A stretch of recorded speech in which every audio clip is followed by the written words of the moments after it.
Okay, so question 1 says, read each question. No, it doesn't. Wrong, number 1.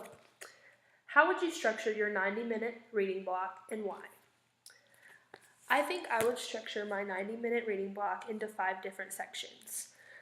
First, I would start out with a reading workshop / mini lesson, and I would teach fluency or comprehension that students can practice as they read, whether it be independently or as we read as a group. And this will be very brief, but a focused lesson that would last for probably 10 to 15 minutes.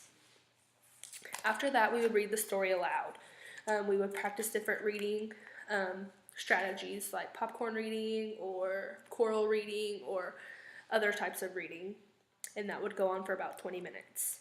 After that, we would do share reading, where students will collaborate in groups to share their favorite part of the story and also look for those different things that we talked about in our reading workshop and why it was also their favorite part of the story, and that will go on for about 15 minutes.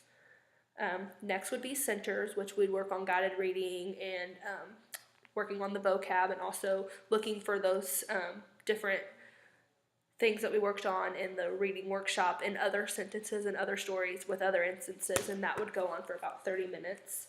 And then towards the end of the 90-minute block for about 10 to 15 minutes, depending on how far we lost track of time in between, we would just conclude. We'd come back together, maybe meet on the rug or meet in our seats and talk about what we learned, what's important to remember, and maybe even have a couple students share their favorite parts. Okay, number 2 says, would you include comprehension in your teaching? Why or why not? And in question 1, I did say we would focus on, in our reading workshop, comprehension. But yes, I would include comprehension. And there are certain aspects of reading, I think, like fluency or word recognition, which is an easy mastery skill. But they must be mastered at the same time as reading comprehension, because students can repeat and repeat and repeat words all day long, but if they don't have the necessary comprehension skills, they won't be able to make predictions about what will happen next, like an inference or something like that.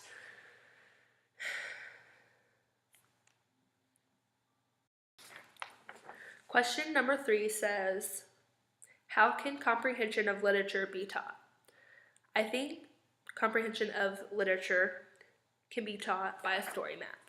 And now I will show you what there is to do with the story map. This is a story map. As you can see, a story map helps organize the thoughts in different aspects of each story. So the title and the author, so you would write the title and the author in each box, the title in one box, the author in the other, and that helps organize the difference between who wrote the story and what the story is called. The characters, this helps organize characters, because you may have characters who are similar or characters who are extremely different. So putting them into categories with their traits helps separate them from who they are in the story and what they contribute to the story. The setting is like the time and the place, which is like it says. So is it spring? Is it summer? Is it at school? Is it at home? Are they playing? Are they mad? Things like that. Then the conflict is, what is the problem of the story? Like, what's the problem? How did the problem arise? And why is it a problem? The important events are what happens to cause the problem. What are they doing to resolve the problem? Resolution is what they did to solve the problem. And the theme is what the story teaches. Does it teach manners? Does it teach senses? Does it teach courtesy? Does it teach what does the story have to offer? Is it about a different heritage? Is it about a different race? What are the themes of the story, and how are those relative to your life? So I really think the story map can be very beneficial for literacy reading.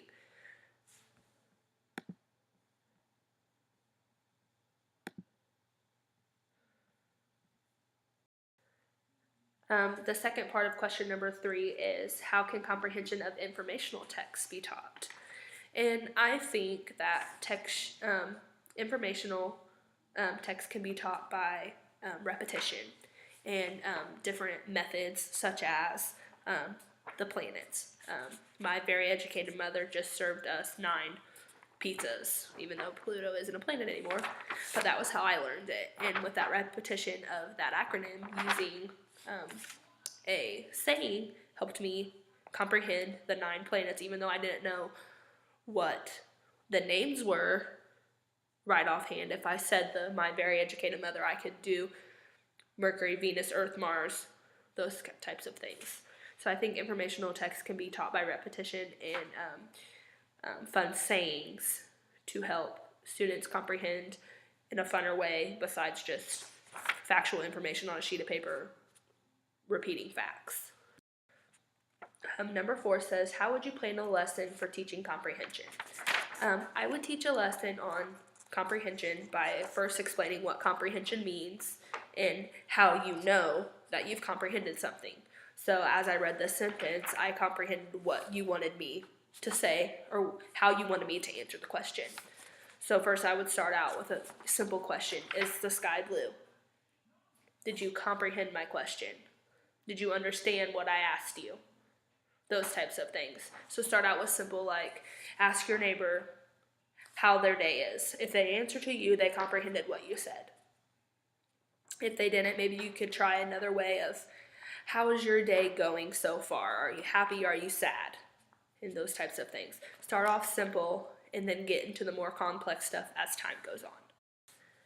Number 5 says, how would you select text to use in your comprehension teaching? Well, depending on the grade, so K through 5, I would choose a book most relative to the grade level of the majority of the students. Because if you choose a book that's for the minority of the students, the other students may get bored.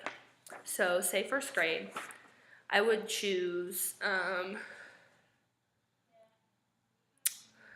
don't even know what book I would choose. I would choose a well-known book. Maybe If You Give a Moose a Muffin, or The Day the Crowns Quit.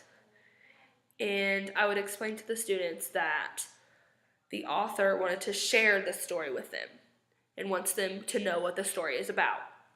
And in order to know what the story is about, you have to comprehend the story. So although the students may not be able to read the book right offhand, I can read the book to them and see if they comprehend. But you can also break the book up into sections and let the students pick which section they would like and have them teach their own mini lesson on what they got from the page that they chose.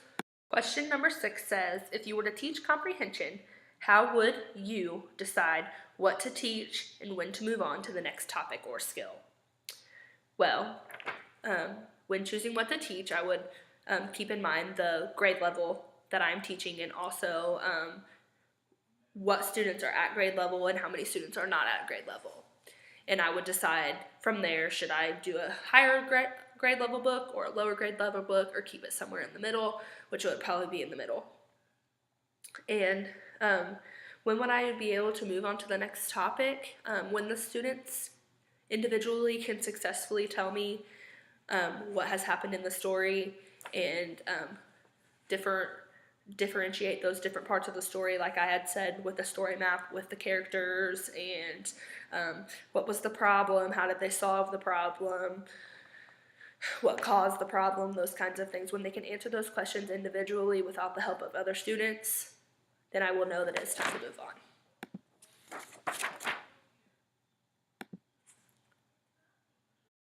Question number 7 says, if you were to teach comprehension, how would you assess students' progress in comprehending text?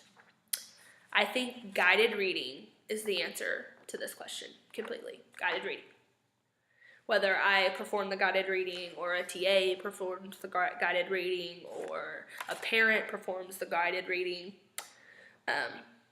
if the student can read a page and discuss with me afterwards when I ask him or her a question about the page and they answer it successfully, correctly, I believe that the student has completed the task and is ready to move on.